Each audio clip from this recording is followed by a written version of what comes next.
have started a series talking. Where we look at teams that are not in the Orlando bubble and what these teams have to do to have success in the future. This week, we'll talk about the Cleveland Cavaliers. They have promising young pieces and have older players in Andre Drummond and Kevin Love.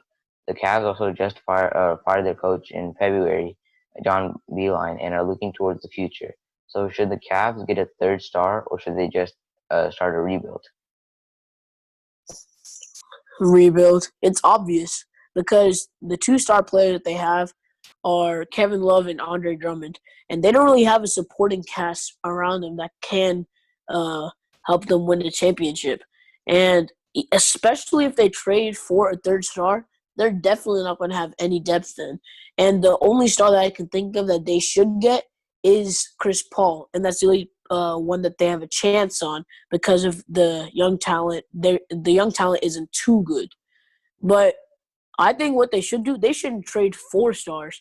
They should trade their stars, like Kevin Love and Andre Drummond. They're both making a lot of money this season, and these next couple seasons. Kevin Love's earning around $30 million.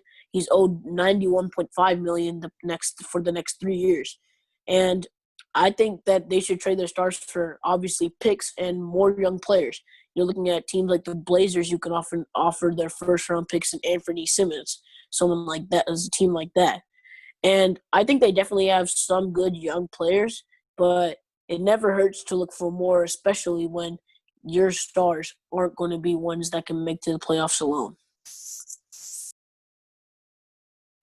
Yeah, I don't think they should go into a full rebuild mode, but I also think I don't think they should trade for a third star. I think they should just compete with the team they have. They already traded for Andre Drummond for basically nothing, and I think that was a steal of a trade. But they didn't really need Andre Drummond for a team that's last in the Eastern Conference. And I think they, like you said, I think they should trade Kevin Love and Andre Drummond, but they're not going to get much value out of them being traded because teams actually want a first round pick with attached to Kevin Love, um, just to get him off the team because he's I making don't so think much that's the money. case with the Blazers. I don't think that's the case with the Blazers. Now Because the Blazers, wait, the go ahead. Bla- the Blazers, they said they wanted a first round pick with Kevin Love because he has such a huge contract and he's due for the next 3 years. So they want a first round pick with him. Yeah, I get that, but there's a report that said they realized that that's going to get them too far, and he's definitely someone that they want, and because of the fact that he's a native there, the Cavs could be taking a discount with him. Yeah, I think for the Cavs that they're kind of in a tough situation because they have some young players and some older players. But if you just develop your players next season, they can compete because ever since JB Bickerstaff took over the team, they went 5-5 overall, and that doesn't sound too good. But their overall record is 19-46. So when you look at it, JB Bickerstaff, well, I give a lot of credit to because ever since I think he's kind of a curse because ever since he's on a team, the team always the head coach always gets fired. You saw that in Houston with Kevin McHale, and then Memphis with David Fisdale, and now in Cleveland. So I think he's kind of a curse to teams. But I think that Cleveland Cavaliers can be in the playoff hunt next year. I'm not saying they will be in the playoff hunt, but they possibly can if their players develop, like Collin Sexton, Darius Garland, and Kevin Porter Jr. Well, I have a problem with that because even if they develop, I don't think they're going to do good because um, it's like you said they were in an odd situation. I don't think so. I think the team that was in an odd situation was actually the Pistons. We remember how the Pistons had Andre Drummond, Blake Griffin. They had the talent to make the playoffs, but barely make the playoffs. And make being the eighth seed is never a good position unless you're a good team that had injuries early in the season, because you're not going to be selecting in the lottery and you're not going to be competing for a championship.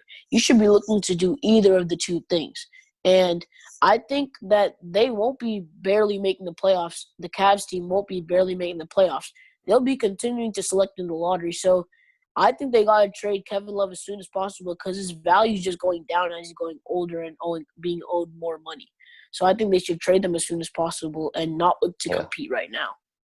yeah, I think they should compete. maybe next year, and then but for sure they need to compete in 2 years, or they should just blow up their roster again. But like I mentioned Yeah. before, this Cavs team has very young pieces on their roster, and they can have a huge impact on the team next year as they develop and grow as a player. But for you, which player has the brightest future? Well, the three brightest futures on the team include Kevin Porter Jr., Darius Garland, and Collin Sexton. But my player with the brightest future is Collin Sexton because he's been quietly averaging 21 points per game, actually 20.8 points per game, which is 22nd in the league. And he's been efficient when scoring that, which is 47% from the field and 39% from three. So he's been very efficient while scoring in good volume. And he isn't much of a passer. I think he will have to develop as a passer, having better court vision because he's only averaging 3 assists per game. But that's on the bad Cavs team, so I'm not too surprised. But he will need to grow his ability to have his court vision if he wants to be good. And I think he can be a borderline all-star, maybe a all-star once or twice, maybe even 3 or 4 times in his career. But I don't think he's much else. And the reason I say he has the brightest future is because, honestly, this Cavs team doesn't have a player that with a superstar ceiling. I think Kevin Porter Jr. and Darius Garland can be good if they're used the right way, but I don't think any of their players have superstar ceilings, and that's why I think they should definitely look to rebuild for a couple more years.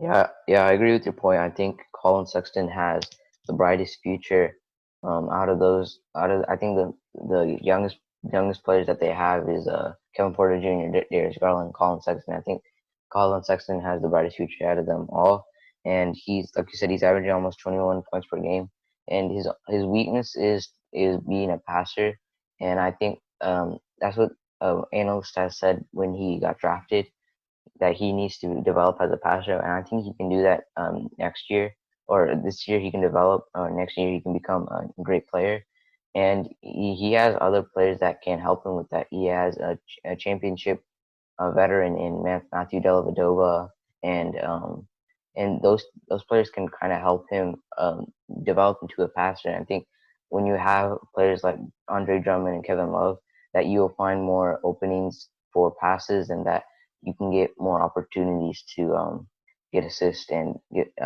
pass the ball. I think that's his only weakness right now. But next year he can become a great player, and he can maybe lead this team to 30 wins, and I think that's what my ceiling is for the Cavs next year, with the healthy and developed Colin Sexton. Well, he is 6'1" and he's about 190 pounds.